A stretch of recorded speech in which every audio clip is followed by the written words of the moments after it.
চায়ের চুমুকে কতই গল্প হয় সকাল সন্ধ্যায়। আজকে আমি মশালা চাই বানাবো। আচ্ছা, তো ফার্স্টে হচ্ছে আমি গুড় নিয়েছি। গুড়টা ভালো করে ক্যারামেলাইজড করব। ক্যারামেলাইজড করার পদ্ধতিটা পুরোপুরি দেখাচ্ছি। এটা একটু সময় নিয়ে করতে হয়।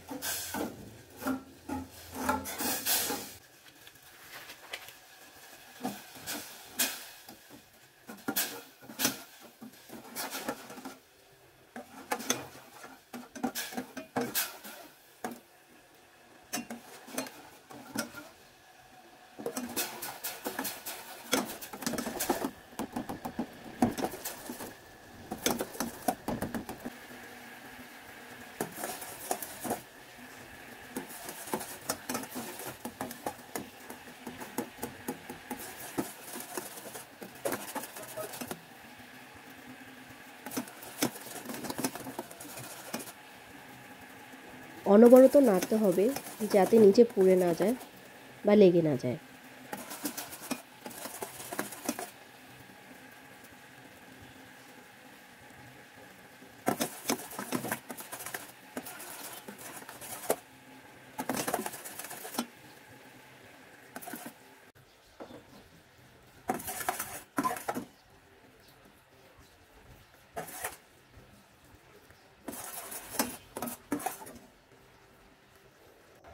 যে এখানে দেখতে পাচ্ছি হালকা ঘন হয়ে এসেছে গুড়টা।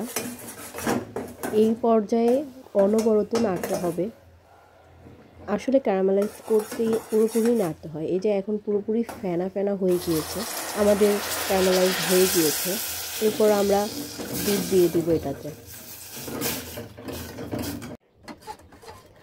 এখানে আধা কেজি পরিমাণ দুধ দিয়েছি।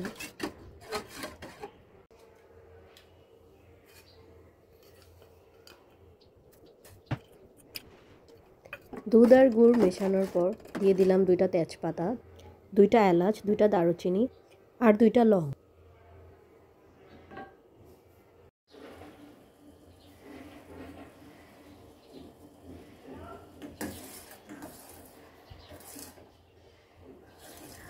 দুধটা 10 থেকে 12 মিনিট ভালো করে জাল দিয়ে নিব।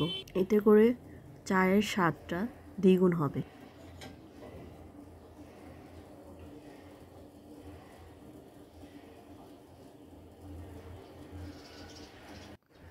দুধটা ভালো করে জাল হওয়ার পর চা পাতি দিয়ে দিব 2 চা চামচ।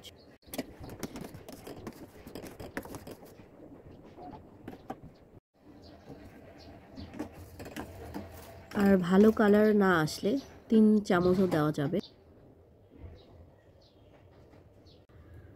চা পাতা দেওয়ার পর 2 থেকে 3 মিনিট জাল দিয়ে নামিয়ে ফেলবো। এর ফলে কাঁচা চা পাতার একটা ঘ্রাণ আসে। দেখেন চার কালারটা কত সুন্দর এসেছে। আপনারা এভাবে বানাবেন আর প্রিয়জনের সাথে উপভোগ করবেন।